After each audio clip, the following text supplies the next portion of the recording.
This is History's Mysterious Minds, the series that dives deep into the strangest corners of the past, where history and mystery collide.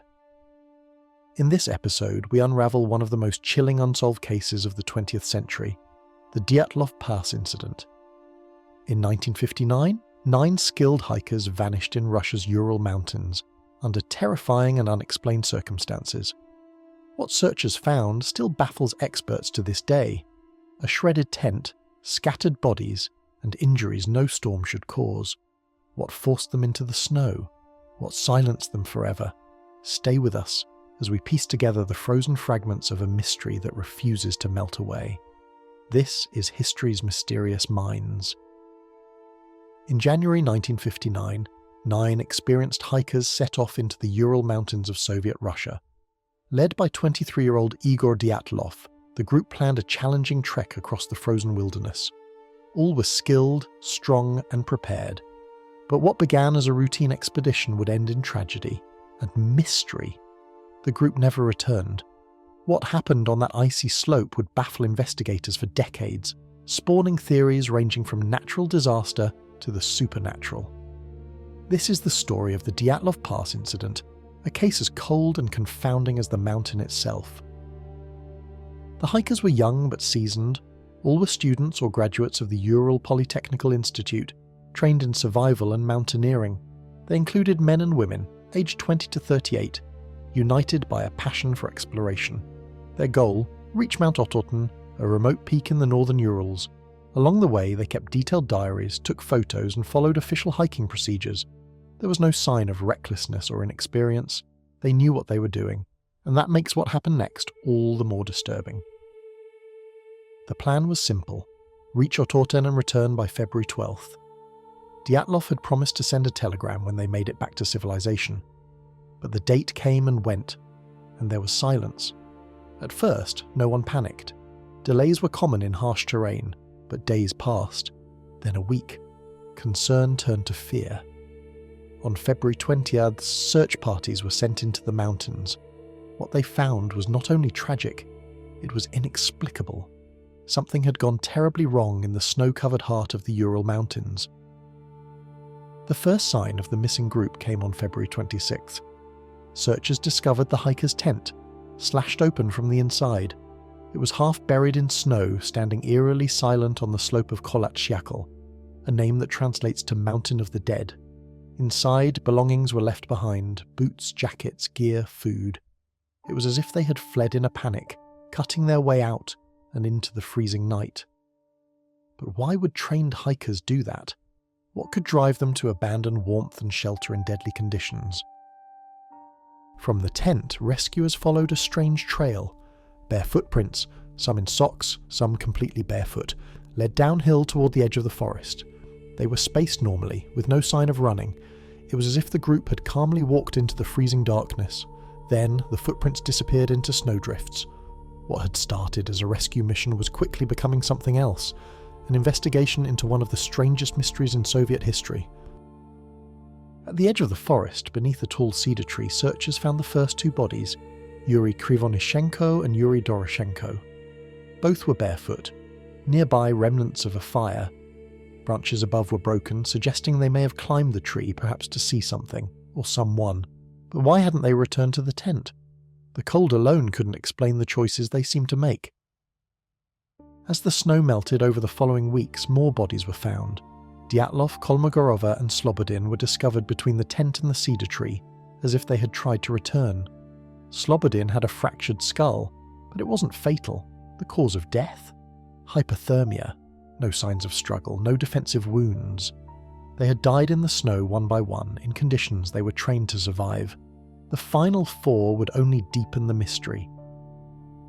2 months later, the final 4 hikers were discovered in a ravine, buried under 13 feet of snow. These bodies told a different story. Tibol Brignol had a massive skull fracture. Zolotaryov and Dubinina had shattered ribs, injuries comparable to a car crash. Yet there were no external wounds, no bruises, no torn skin. Dubinina was missing her tongue and eyes. What force could cause such trauma without leaving a mark on the outside? With no clear explanation, theories began to swirl. An avalanche? Possibly. But the tent was still partially standing and footprints remained visible. Military testing? Some speculated secret weapons or radiation exposure, especially since some clothing was found to be slightly radioactive. Others whispered of something stranger. Yetis, aliens, supernatural forces. The case was quickly closed by Soviet authorities citing a vague cause. An unknown compelling force. Some believe the incident was buried in Cold War secrecy. Military involvement in the area was known but never acknowledged. The group's bodies were rushed to closed funerals, autopsy records were limited, and then the files were sealed. For decades, speculation filled the vacuum. What were they hiding? Had the hikers stumbled upon something they weren't meant to see? In recent years, avalanche theory made a comeback. Some scientists proposed that a slab avalanche, a sudden heavy sheet of snow, could explain the panic, the injuries, and the flight from the tent. Yet critics say the terrain wasn't steep enough, and again, the tent was left standing. Could trained hikers really have reacted in such chaos over something they should have been able to assess calmly? One intriguing idea is the infrasound theory. In 2013, a scientist proposed that high winds over the mountain could create a low-frequency hum, one that triggers panic, confusion, and physical distress. Could sound itself have driven the hikers into irrational fear? It's speculative, but oddly plausible. Still, it doesn't explain the massive injuries or Dubinina's missing organs. Traces of radiation on some clothes fueled theories of nuclear testing. Others say the hikers had contact with radioactive materials at their university, or, more darkly, had become accidental witnesses to classified experiments. It was the height of the Cold War, secrecy was policy, and strange deaths were easier to bury than explain. Some speculated that the local Mansi people, native to the area, might have attacked the group, but this theory was dismissed early. The Mansi were peaceful, and there was no evidence of human conflict. In fact, the Mansi helped with the search. Still, the mountain's native name, Kholat Shachel, Mountain of the Dead, only deepened the legend. One of the most disturbing discoveries was the condition of Lyudmila Dubinina. Her ribs were crushed, her tongue and eyes missing. While animal scavenging might explain the soft tissue loss, the rest was harder to justify. She was buried deepest in the snow. Could pressure alone have done it?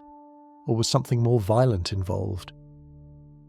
Temperatures dropped below 30 Dan during their final night. Disorientation and hypothermia could explain some of their behaviour. But the coordinated, calm footprints suggest they weren't in a panic, at least not initially. Something made them leave that tent into a blizzard without proper clothes. That choice remains the heart of the mystery. In 2019, the Russian government reopened the case. Their conclusion? Avalanche again. But many remain unconvinced. The injuries, the forensic gaps, and the inconsistencies don't sit well with skeptics. Once again, the official story left more questions than answers. The Dyatlov Pass Incident has become an international obsession. Books, documentaries, podcasts, each tries to explain the unexplainable, but no theory fully fits. Every answer leaves new holes. It remains one of the most enduring unsolved cases in modern history. Today, a memorial stands near the site. Hikers still visit despite the harsh terrain. The pass now bears Dyatlov's name, a quiet tribute to 9 lives lost and a mystery unsolved. Their story echoes through frozen winds and whispered theories, a reminder that some answers lie buried, perhaps forever. Thanks for joining us on this chilling journey into one of history's coldest and most confounding cases. If you enjoyed this episode of History's Mysterious Minds, please like, subscribe, and share the show with fellow seekers of the strange. There are still stories out there waiting to be uncovered, and we'll be here to tell them. Until next time, stay curious and stay brave.